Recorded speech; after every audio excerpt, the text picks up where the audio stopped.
Page 37, A Whole New World. I would like to start by talking about the rhythm. I haven't talked about rhythms a lot. I kind of assume you can read rhythms. Well, considering most people seem to have problems with that, that's a bad assumption.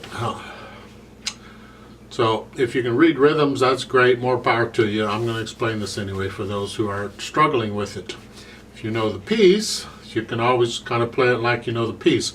But I think you ought to be able to read the music and read the rhythm exactly as the rhythm tells you to, regardless of how you think the piece should go. So let's take a look at measure 5. I'm just going to use the right hand. I'm going to play and count it, okay? And at first, I'm going to leave out the tie. The 2/8 notes are tied together, the 2 Fs. I'm going to just forget the tie, I'm going to play both Fs, okay? So it's this way. 1 and 2 and 3 and 4. Right? Now, if I put the tie in, I'm going to mentally think no tie, but I'm not going to play the second F. 1 and 2 and 3 and 4. And in time, the rhythm, I'll get the idea, I'll get the hang of it. When I measure 11, right hand, again, when I work these out, I'm going to leave out the tie. 1 and 2 and 3 and 4 and. And I put the tie in. 1 and 2 and 3 and 4 and eventually I get the rhythm.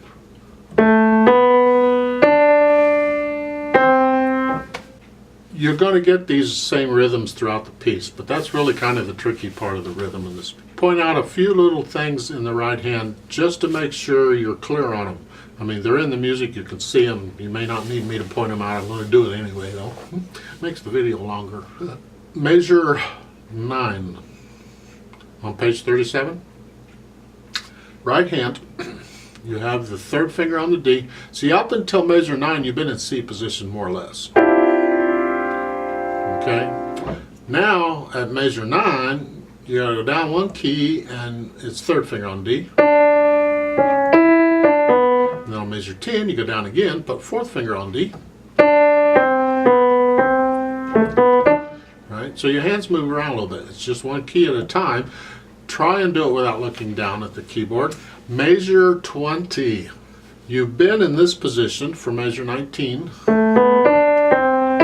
So you're playing the first note in measure 20 with a little finger. Then they want you to move and put your 2nd finger there. You may have to look down for this one, because that puts you in position. This works out very nicely because it's the start of a new phrase, and when you have to lift your hand to move it someplace, you get that silence you need between the phrases. Automatic. It's just wonderful.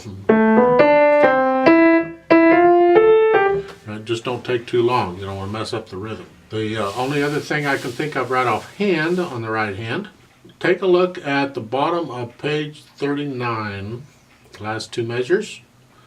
It's written here for the right hand. It's written here. By the way, in the last chord, try and bring out the G. That's the melody. Try and play it louder than the other 2 notes and still get them down at the same time.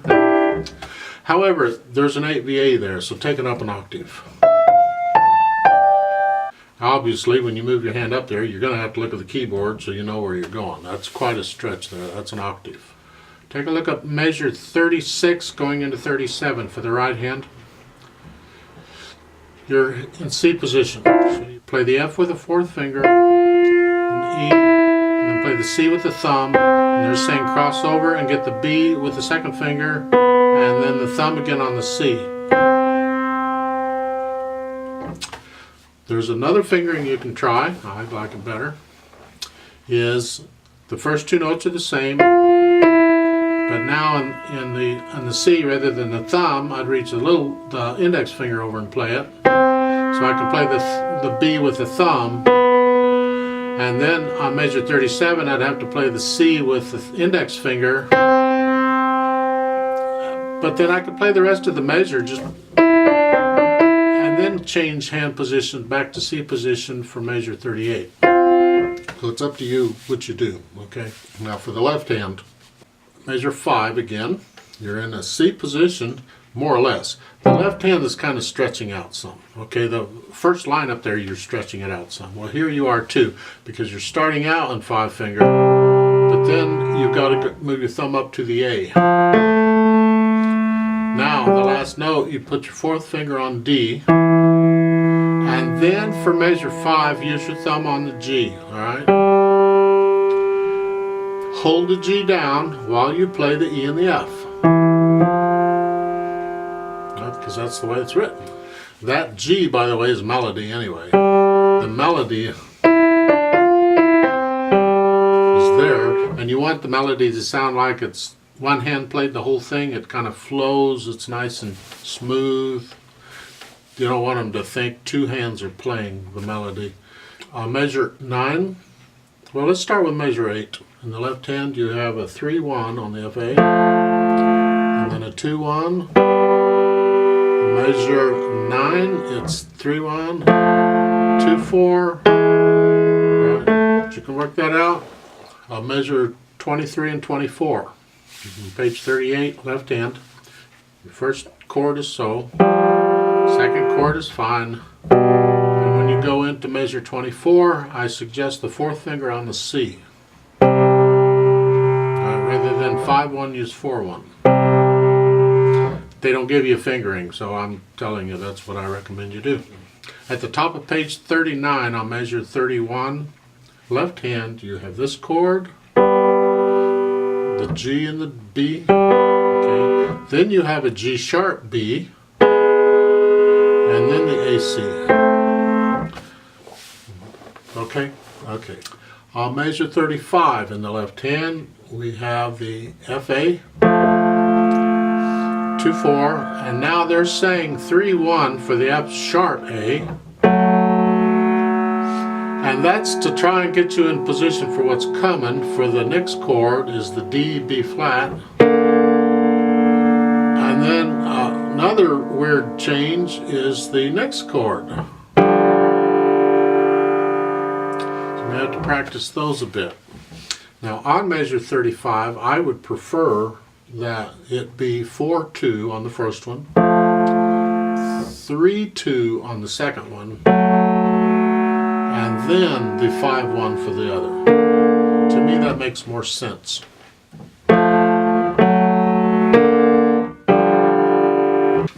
Then on measure 36, you have the first chord, it's fine. I would recommend on the second one that rather that you use a 5-3-2, because if you add the B flat to it, that's a chord. All we're doing is removing the B flat, and this is much easier than what they're suggesting of this. I'm guessing they're suggesting that fingering because it sets you up for what's coming next, right? So here, if you use this fingering on 36, be aware that then the little finger's got to go down one more note for the next measure. That's not a problem. It's one key. You can move down one note.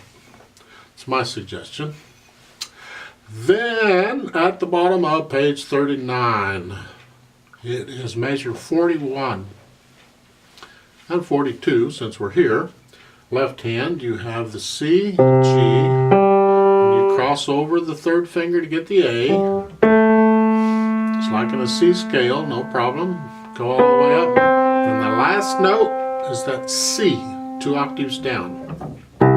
Yes, you gotta look at the keyboard for that one, so you can see where you're going. We'll talk a little bit about phrasing and rhythm. Now, I did rhythm. I want to talk about phrasing and the melody. I'm a big believer, bring out the melody. Where is the melody? Figure it out. I already explained measures 5 and 6 to you, that melody. So the G is louder than the E and the F. All right. I'll measure 27 at the bottom of page 38. The melody is a little bit of both hands there. 1 and 2 and 3 and 4 and. Alright, that's not really a problem. Just understand that A in the left hand is melody, so play it at the same loudness as the melody. And And then to start the new phrase, you move your hand up, which is fine because you're starting a new phrase. Now on measure 34, going into 35, the left hand, that's the C, the last note, that's melody. All right, so 34, the top note in the right hand is melody. And then the left hand gets the pickup, it's melody. Briefly, a few things about pedal here. I've harped and harped about pedal, so I'm guessing I really don't need to say it. However, in case you didn't see my previous harping, I'm going to explain it anyway. In the pedal, they've got the connected pedal, smooth legato pedaling, whatever. I recommend overlapping pedaling at the beginning. That's not a problem. For instance, at the very first measure on the very first note, I recommend you push the note down, and immediately after that you push the pedal down. Right? Then on each of the pedal changes indicated, I recommend you push the note down and then you lift the pedal up and push it back down. So the first line would be that.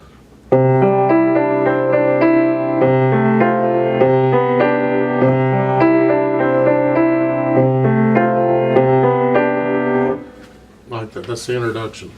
Now when it starts then with the melody, we don't do that pedal because it would muddy it up. If I hold the pedal down for measure 5, you get that. Yeah. So we don't do that. We want it to be clean. So we lift the pedal up. I would recommend lifting it up right before you play the note on measure 5. So we get a little break between the introduction and the melody. So if I start playing measure 4 and going on, it's that.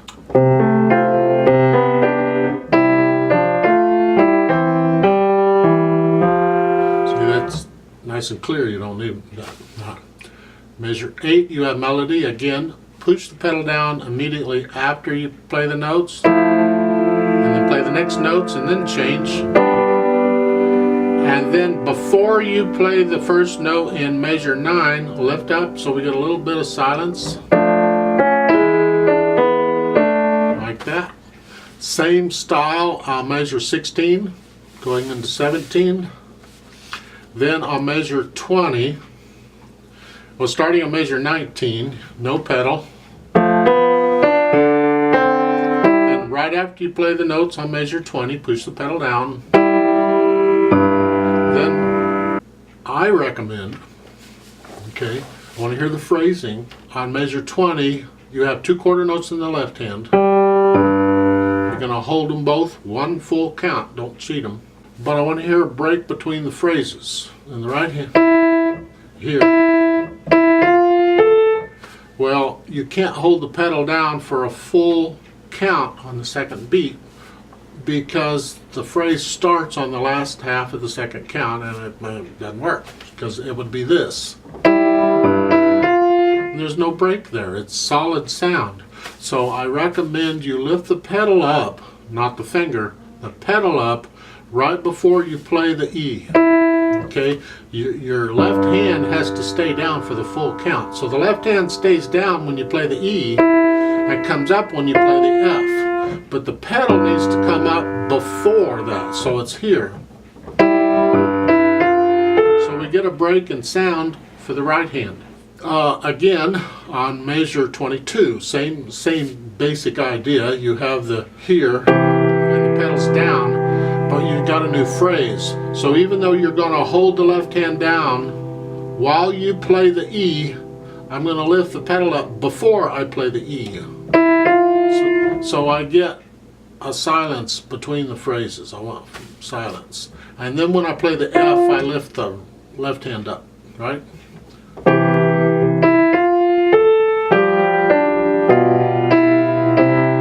Right, okay. You get the idea. Do that throughout here. I don't want to point out every one of them, but you get it in measure 24, you get it in measure 28, blah blah. It's there. Try and work the pedal out exactly so you get some silence, but hold the notes down for the full value. Measures 25 and 26, the melodies of both hands. All right, you've got here, and then the left hand.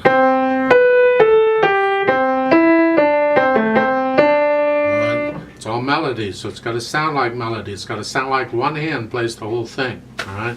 Take a little practice to get the left hand C at just the right loudness so it blends in. Now, going back to the pedal, for measure 25 and 26, just do the pedaling they're showing you. You're not pedaling at first. And then right after I play the third beat, I'm going to push the pedal down. I'm going to leave it down until after I play the notes in the next measure. In other words, I don't want any silence here. It's all one phrase. I don't want to break. So it's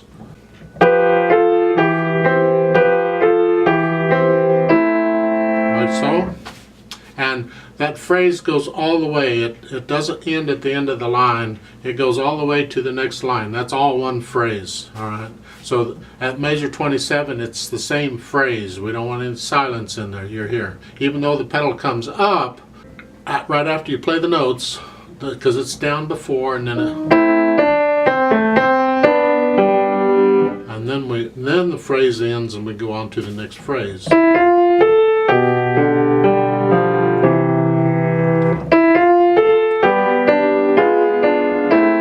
You get the idea, I hope. Now on measure 34, going into 35, they have this marked. I disagree with the pedaling here. They have it marked where you're lifting the pedal. Well, actually it's before that. Take a look at measure 33 going into 34, and also 34 going into 35. It's the same thing. I disagree with their pedaling here. At 33, you start the measure here without the pedal, and then when you get to the third count, you're pushing it down.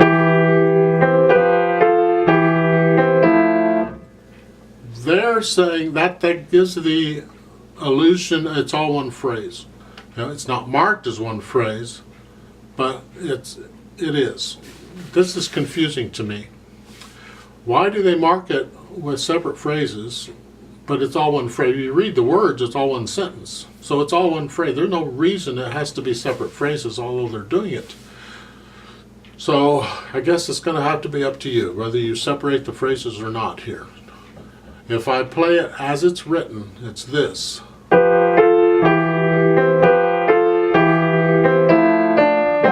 It's all together. If I separate the phrases, I have to pedal it different.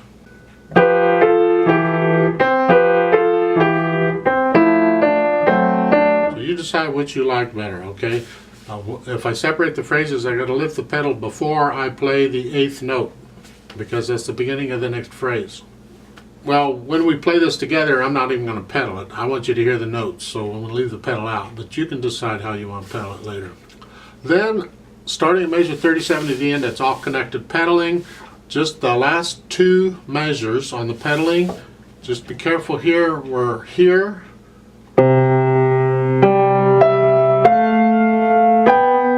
You're pedaling each beat. Then at the end, the pedal and the hands all come up at the same time. Alright.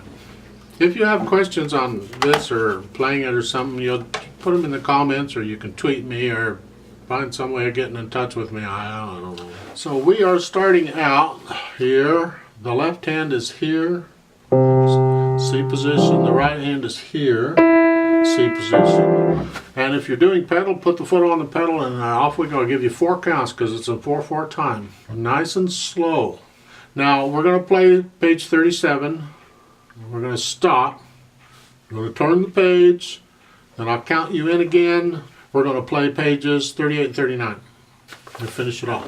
Of course, when you're playing it, you got to turn the page yourself without messing up the rhythm. In this piece, it's easy because when you get to the bottom of page 37, the right hand isn't doing anything. So while you're playing these notes at the last measure on 37, you can reach up with your right hand and turn the page. Now this one's a little easier. I should probably maybe talk or give a lesson on page turning, or if you're interested, let me know. Do you really want to hear my thoughts on how to turn pages? It's a bit of an art form, actually. 1, 2, ready, and go. And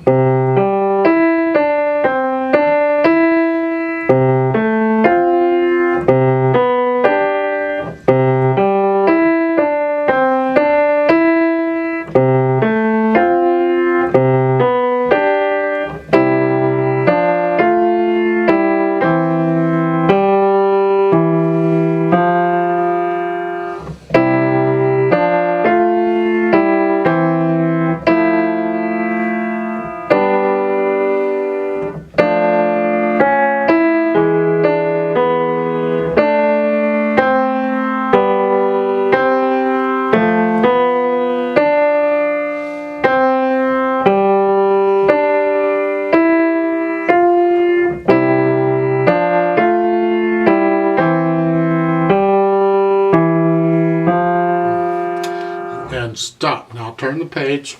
You're in C position still, right? I'll give you 4 counts. We'll come in and start. We'll play all the way to the end. 1, 2, ready, and go. And